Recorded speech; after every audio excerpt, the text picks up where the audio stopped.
think. I don't know. So, currently, the LA Police Department has to use rubber flashlights thanks to Moo, because he hit somebody in the face with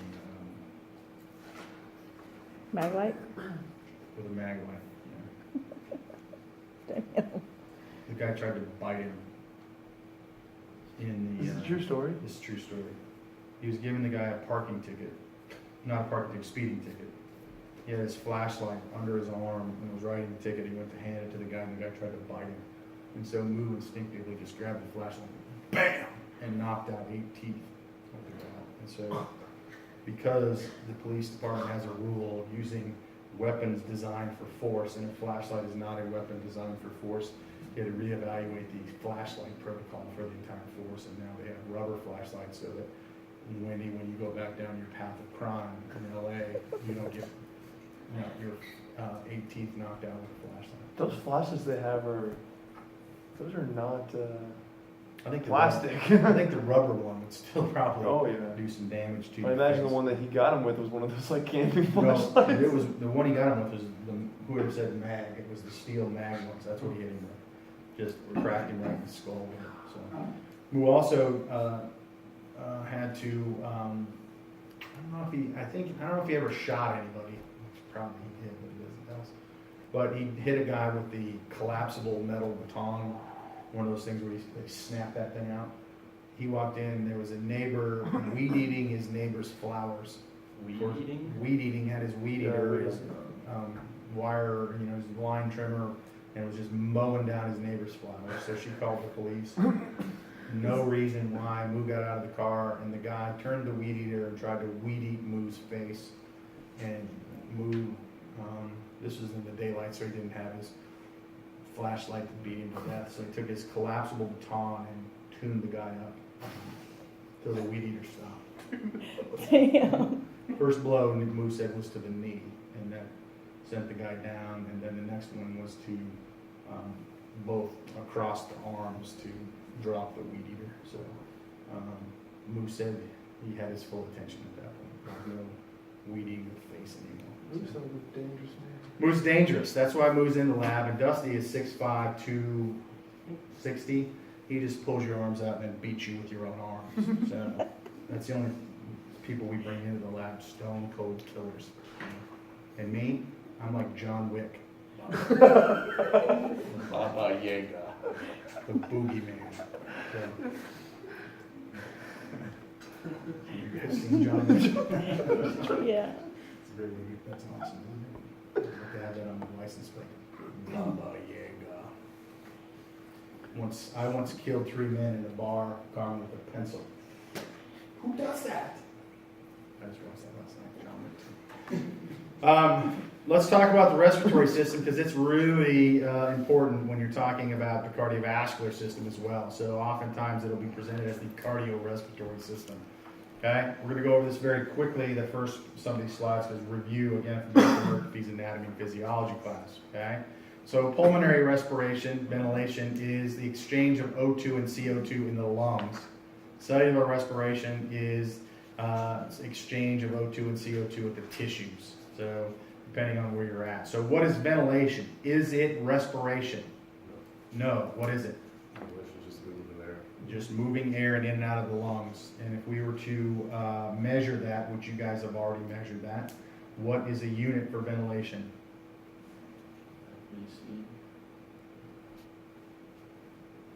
Liters per minute. Okay? So again, it has nothing to do with exchange of O2 and CO2. It's just moving air in and out of the lungs so that you can exchange O2 and CO2 in the alveolar sac. And we're going to talk about that a little bit as we go into this lecture, okay? So what's the function of the lungs? Obviously, we just talked about it is we want to bring O2 in, CO2 out. But in this process, we're able to regulate acid balance. And we may have touched a little bit on this when we were talking about lactate and the removal of lactate. We'll talk about it a little more with regards to how we're able to control acid balance in the blood using ventilation and the lungs to do that trick for us, which is amazing in my aspect, is we can use that mechanical process of moving air in and out of the lungs, that is ventilation, again, liters per minute, okay? And diffusion is movement of molecules from an area of high concentration to an area of low concentration. Just like we talked about with flow in the cardiovascular system, flow was from high pressure to low pressure. This is going to be concentration gradients with regards to molecules, specifically CO2 and O2. If you have a high concentration of O2 and then you are meeting an area that has a low concentration, you're going to have oxygen go to the area of low concentration. That's how we're going to move O2 and CO2 into the bloodstream so that we can get it to the lungs, okay? Again, pretty review on that one. Structure of the respiratory system, not interested because this is not exercise anatomy. This is exercise what, Carmen? Physiology. So we're worried about the function, but does the anatomy, is it important to the function? Yes, or you wouldn't have taken a class called anatomy and physiology. So go back, take a review of the lunction, of the anatomy of the lungs so that you can understand the lunction, which would be the function of the lungs. That's my new term that I just quoted here. So tell me this with regards to the pleura and the diaphragm. How does the diaphragm and contraction of the diaphragm allow us to bring air into the lungs based upon what's happening in the pleura? Everybody know? Boyle's law. Okay? That's two big words. Austin says, I could have said Hannah's law, and everybody would have been, oh, okay, yeah. Explain Boyle's law to me. What's happening? Contraction brings the diaphragm down lower, decreases the pressure to a certain point inside the lungs, or actually draws the air back into the lungs at this point to meet the demands of the vacuum that's created. Okay? And then it relaxes, pushes the air back out. And so what do these pleura do? Specifically the visceral pleura and the pleuroidal pleura. Like if I were to shiv you, let's go to Lance's favorite topic, prison life. If you were to go in and I would shiv you in the lungs, what would happen to lung function? When they collapse. Mm-hmm. You collapse a lung because you created a change in pressure specifically between the parietal pleura and the visceral pleura that keeps those bags inflated inside your chest, okay? And so that's why when you, Lance probably knows kill points when he has his shiv on how to collapse a lung, is that correct? I do. Yeah. Go for the liver and then take out the lungs and then you're going to be problematic. Order the T-bone steak as your last meal. Yeah. I don't, So the pleura keeps, you said bags inflated? your lungs are like bags in Oh, there, so yeah. And if you don't have different pressures with that pleural, it doesn't keep you inflated. So what they will do is a collapsed lung is basically the pressure that's keeping that bag inflated. You push it in there and that parietal pressure drops, all of a sudden your bag is compressed. There's also pressure in between those layers, correct? That's correct. So there's pressure between here, right here, and that's what usually what a knife wound does is hits that pressure. Again, I'm gonna draw a shiv. I don't even know how to, a shiv. Negative pressure in between, right? Yes, there's negative pressure in there, keep it inflated. Again, a review from anatomy and physiology, okay? If you're unsure, go look at your anatomy notes, okay? Conductive and respiratory zones, great, okay? So there's gonna be the large branches of the respiratory system aren't gonna do anything but just get air down to the bronchioles and to the, specifically the alveoli. And so that's called the respiratory zone, where there's going to be an exchange of O2 and CO2. These just end up being pipes that allow you to get down to that level, okay? And so you can look at the specific branches and how much it takes down there and look at the square area, okay? And so this is where we now talk about gas exchange, talking about partial pressures of gases, okay? And so partial pressure is going to be based upon what the barometric pressure is right now. Does anybody know where we're at? So 760 is what? Circular atmospheric pressure. Where? No? Sea level. Sea level, exactly right. And so what happens to barometric pressure as your altitude increases. Drop. It drops, it goes down. So at Denver, Colorado, anybody know what the barometric pressure in Denver, Colorado is, which is a mile high? Anybody been there? What'd you say? It's about 520. I think it's 580, but we'll have to go back and look. I know it's 5 something, but I think 580, but we can look at it. You want to bet? You want to throw some money down? Sure. Thanks to Olympic Training Center's barometric pressure. 520? Okay, you're probably right then. You're not getting any money from me also. It was also to throw it out there. But based upon that, so anybody know where we're at? So are we at sea level? No, How high is Dallas above sea level? like, not much. 600 feet. I think. Okay. Yeah, that's right. Are we at like Six- 757 or something? It could be. I'm going. You want to bet on that one too? No? I think that's what the thing downstairs says, What thing downstairs? the little reader. Says we're at 757. It's something close to 760. Yeah, so we're close. So we're not far above sea level. That's why Houston gets devastated by hurricanes, and then we never get it because we're a little higher than Houston.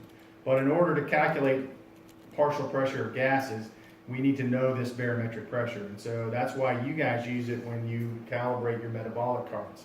So we use that in order to understand gas exchange in the carts. If we didn't know that, we would have a hard time understanding what was happening with the metabolic carts, okay? And so we calibrate those and then calibrate them to a standardized O2 and CO2 concentration based upon that barometric pressure so that we can accurately measure the indirect calorimetry for oxygen consumption, okay?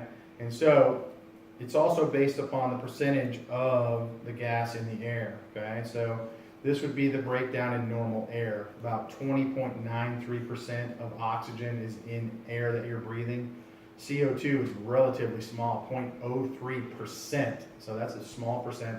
And the rest of it is in nitrogen. So what happens to the nitrogen? We've talked about CO2 and O2 being exchanged. What happens to nitrogen in the human body? Nothing. It just gets blown in and blown back out. Now, when can nitrogen be a problem? Scuba diving. Tell me a little bit about that. You know? Oh, you can get, Increase the pressure, so there's more pressure driving into your body. That's exactly right. So now with Decompression altitude, barometric pressure drops. So Austin says that the Olympic Training Center is 520, and that's terribly wrong. Let's find out, Austin. It's killing me. That's why you become a professor too, is because you just can't be wrong. If I make this in the trash can, can I leave class early? If you do what? If I make this in the trash can, can I leave class early? Sure, and then we will give the answer to the exam, every single one of them when you're gone. Looks like you're sitting here. Except for the time you're going over. Well, I didn't say how many tries. wow. See ya.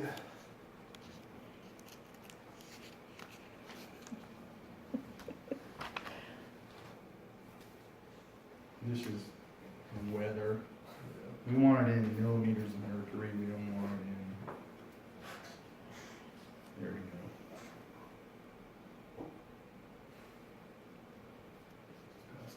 What does it say? Does anybody see anything? It's wait, go up. It's Kilopascals. no, after it says in parentheses 7 something. Yeah, it does. No, 760. Wait later. Job's over. That's sea level. Yeah, it says 760. Yeah, it's not Let's go to right. chegg.com. I don't know what that is, but that sounds funny. Best answer? What do we have to pay for the answer? Oh, Come my on, shit, which dudes. way? Yeah. What the hell's up with this? Isn't there like I a, think isn't Training there like a Center- weather service? Oh, look at The that. center is in Colorado Springs. 520. No, that's 5,200 feet, mile high. Are we seeing anything that gives us an indication? What's Grand Junction? What's that say?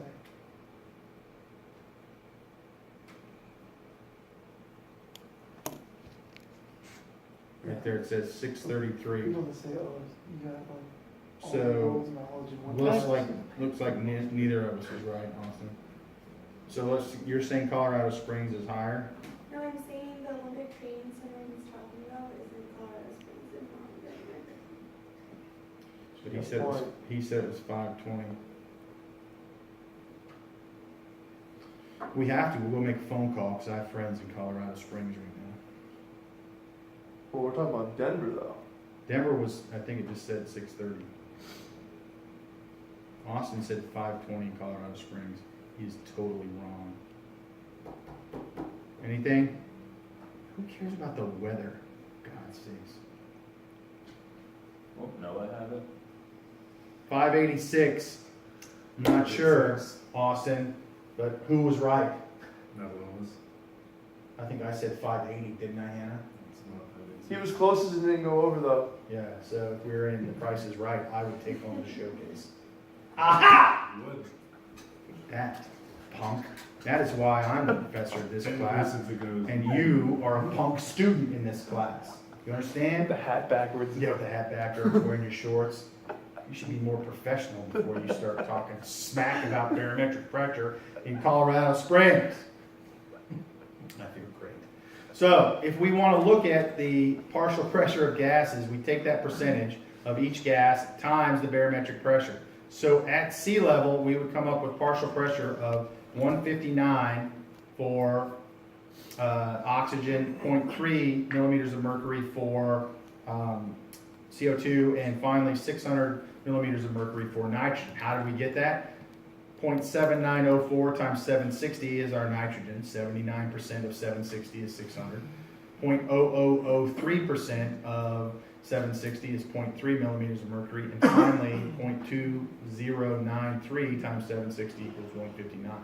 These all should add up to 760, which is the barometric pressure. That's how you know you've done your calculations correctly. Okay? And so these partial pressures are going to be important because we just talked about it on this other slide back here is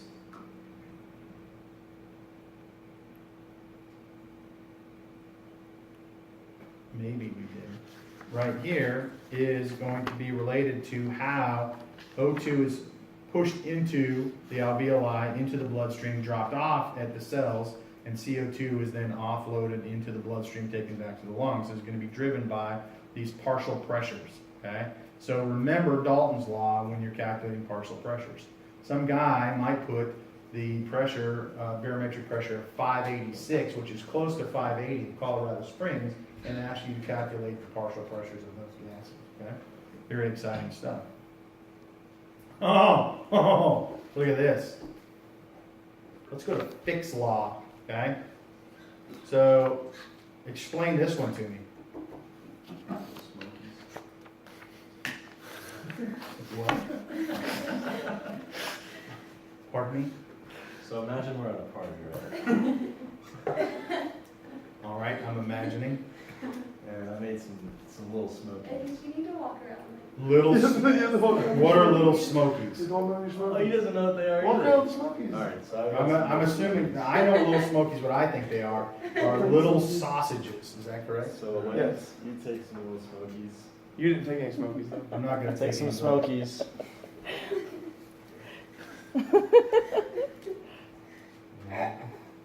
Awesome, loves little smokies.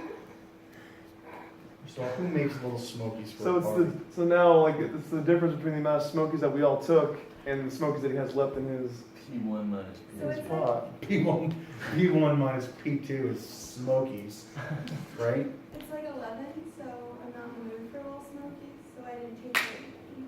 But if it was like 4 o'clock and I was really hungry, I'd take more. So how does the, Smokies. where does that Because calculate? I want more. Where is that in our calculation? So Noah says P1 versus P2s is smokies in the pot versus smokies that were taken out. No, it's smokies in the pot when you. Smoke's left over. Yeah. Smokies left over. Yeah. Where's hunger factor into this? How much? Your oxygen Yeah. need Yeah. Oxygen need. is equivalent to your hunger for little smokies. So later when I'm really hungry. So, Extraction. the last time I checked is I don't see any oxygen need in this calculation. Is that correct? Well, that was the other fixed law. Fixed equation. We were jumping ahead. The other fixed law. Other fixed law. Fick, the good news, Fick's got a couple laws. He didn't talk about this one. I don't think Smokies relate to that, but I'm not even sure whose analogy is that. Is that Dustin's analogy? Little Smokies. We've heard that one multiple At times. a party. Just for a rule of thumb, do not put that on the exam. I would count off and don't say, well, it's oxygen, man. It's like you're hungry for little Smokies. Little Smoky that for a change. So thank you, Noah, for giving us all little Smokies in the middle of class. That was awesome. In this case, Fick's law of diffusion is the rate of gas transfer, V gas, is proportional to the tissue area, the diffusion coefficient of the gas, and the difference in the partial pressure of the gas on the two sides of the tissue, and inversely proportional to the thickness. So what are we talking about? So we're talking about tissue thickness, tissue area is this constant, okay? This is the partial pressures, which we just talked about, between different tissues. And then there's a constant that stays constant in there based upon the gas. And usually we're most interested in what gas? Oxygen, okay? And so if we wanted to increase the rate of gas transfer, what would be the logical place to do that in this equation? Can we change the partial pressure of gases? Yes. Not in the atmosphere. Not in the atmosphere, right? We just got to deal with it, right? We go to hyperbaric chamber. We can go to hyperbaric chamber, but we're not going to do that. So what is the easiest one for someone to increase the rate of gas transfer? Now, I'm not talking about they would change it right now, but if you were building something like a lung, what would you want to have? Area. So let's talk about your lung area. So if we were to stretch out lungs flat, how much square area would they cover? Yeah, like a tennis court. They're pretty big. Yeah, so maybe even 3/4 of a football field. That's how much square area there is. So if you have a lot of area, it's going to allow for a lot of gas exchange. Okay, so that's the reason we look at this law, is not for you guys to calculate anything, but it's to show you that the lungs have a huge amount of surface area which allows for gas exchange to take place, and it takes place based upon partial pressure, which we're going to get into more. Okay, so this is the nuts and bolts of this. Okay, so here we have the cardiorespiratory system, and we are looking at O2 and CO2. So let's take a look at as we start in the inspired air. So inspired air, we have a PO2 of 159 millimeters of mercury, PCO2 of 0.3 millimeters of mercury. From that inspired air, those partial pressures, what can you assume? That oxygen could go in the lungs and CO2. No, because you don't know, we haven't talked about anything in the lungs yet, partial pressures. What can you tell about just those two values if I asked you that? Where are you? So when you bring it to the lungs, You're at sea level, 760 millimeters of mercury, so you're at sea level, right? Okay? It would be different if it was at a lower barometric pressure or you were at altitude, right? And we're going to talk about how that impacts that. So now we know that we're at sea level. We have a PO2 of 159, a PCO2 of 0.3, okay? So now we go into the alveoli. We're now bringing that air into the alveoli, okay? And the PO2 drops a little bit to 104, okay? And the PCO2 drops to about 40 millimeters of mercury. And now we look as we're loading it into the blood, 104. In the blood, the PO2 is about 95. So Carmen, which way is oxygen going to go from the alveoli to the blood with those partial pressures? 104, 95. It's going to go from high to what? Low. So where's oxygen going to go? Is it going to stay in the alveoli or is it going to go into the blood? It's gonna go into the blood. Go into the blood. Do we want it to go in the blood? Yeah, why? Because, great answer, because if you're ever in trouble, it's always a good one. Because Because we want to take it where, Carmen? The heart. We want to take it to, down here to the tissue, right? The heart's just a pump. So we want to deliver it down here to the tissue. So now we have oxygenated blood that the heart is going to pump down to the tissue. We have a PO2 of 95 millimeters of mercury and a PO2 of 40 millimeters of mercury at the tissue. Which way is oxygen going to go, Carmen? Out of the tissue. It's going to go from high to low, so it's going to go out of what? The blood and into the tissues. Is that where we want it to go? Yeah. Bingo, exactly. Why? Because, great news. So let's look at CO2. So PCO2 40, PCO2 40, PCO2 46. So what's happening to CO2 in the alveoli to the blood? Nada. Why? Hasn't reached the There's no. change point. So 40 minus 40 is what? 0. So there's going to be no movement of CO2 because there's no great concentration gradient, right? No high to low. But when we get down here to tissue, we now have a PCO2 of 46, and the PCO2 was 40 in the blood. Which way is CO2 now going to go? So CO2 is going to go from the tissues into the blood, okay? And so now we have a PCO2 of 46 millimeters of mercury, PO2 of 40, okay?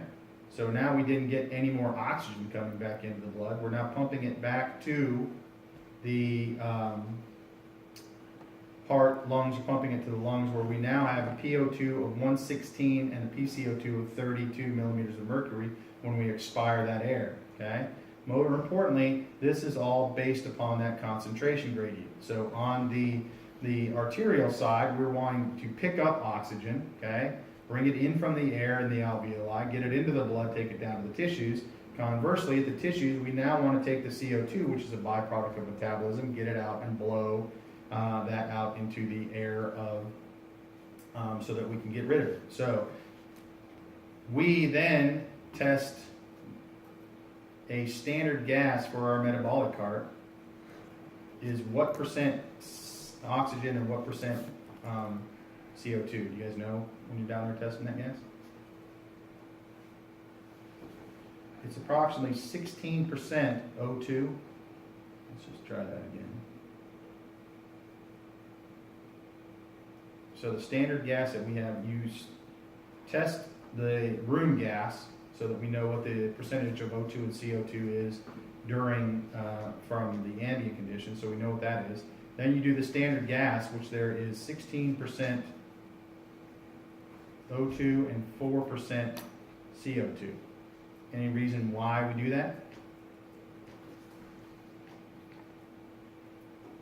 This percentage right here is about what you will get during exercise when you expire that air. And so what we want to do is standardize our metabolic cart. We standardize to room air, and then we standardize to approximately what we would think that expired air would be during exercise. And so that gives us a way to calculate any gas that comes out through the metabolic cart. Okay? And so when you calibrate those carts, you will see that there's a room gas calibration where you look at those, and you should look at the percentage of O2 and CO2. What should the percentage of O2 be on this side? From room air. Get rid of that. Go up here. You guys know this answer. That doesn't, this percentage doesn't change. What's the percentage?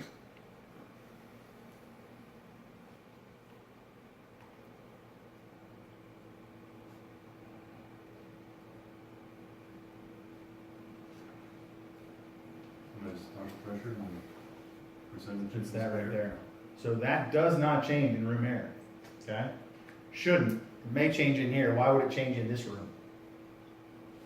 We may be a little low and a little high in CO2. Why would we be high? Maybe we don't have very good circulation in here. And how many people are in this room? 7 people. We're all breathing using oxygen, right? So if we didn't have enough air moving through here, is there a possibility we could increase our CO2 values, lower our O2 values? What is the single-handed greatest experimental concept that demonstrates that. It's Apollo 13. You know what happened in Apollo 13, Winnie? Those that don't know history are doomed to repeat it. Do you know that, Wendy? Apollo 13. And then a slingshot on the moon. There's some slingshot around the moon. We're not going to stop and do a turnaround because we don't know what we're going to use gravity or the moon to slingshot us. That's exactly right. That has nothing to do with partial pressures. So they're in the capsule. Capsule blows up. Their O2 tanks explode and creates a catastrophic incident. There's 3 astronauts that are now in a damaged capsule, and they have to go into life support in the LEM, lunar module, that is only designed for 2 people. So at a certain point during the trip, CO2 starts to build up. At certain CO2 levels, about 10 to 15%, depending upon the person, can be problematic. You start hallucinating, have issues with your ability to stay focused. If it gets really high, it can be hugely problematic, okay? And so this is the, what I told you was the greatest final exam question in the world is, I'm gonna come in one day and I'm just gonna dump a box of stuff on here and make you guys build your own CO2 filter that either scrubs the CO2 out of the lunar module for 3 people, or Carmen, they die. And so that's the, what would be even better is if it was you guys dying. I put you in the environmental chamber, just throw the stuff in there and said, you guys have 2 hours to do this or all of you are going to be dead. So it's like a real challenge. Yeah, then, Actually up against something. yeah, you're up against something. So. We can do it. Or maybe we flip-flop it, is we put the other group, who's your group, Austin? No, Wendy. Noah and Wendy in there with Austin, and then Carmen, Hannah, and Lance have to build the CO2 group, or the other Save you group guys. dies. Yeah, yeah. So do you guys want that in your, if you're up in the space capsule, do you want Carmen, Hannah, and Lance building your CO2 filters? We should do that. We should do that instead Yeah, of let's just do cardiovascular drift. That would be awesome to do that. Bring some guys from NASA in to grill us on our. Yeah, and say this, but how awesome is that is, we need to make this out of this or they die. That's a lot of pressure in the job, isn't it? Have you felt that? I mean, you have an exam on Monday that you were a little nervous about because the group wanted on. But I don't think anybody's gonna die, Noah, do you? Yeah, I might. Yeah, you might, but again, I think that was a loss that the group was willing to take at that point. Is, what if Noah's to die? I think everybody's like, it's sad, but it's a natural consequence. If it helps me study for the exam, I'm going to do it for me. That's what's going to happen to humanity.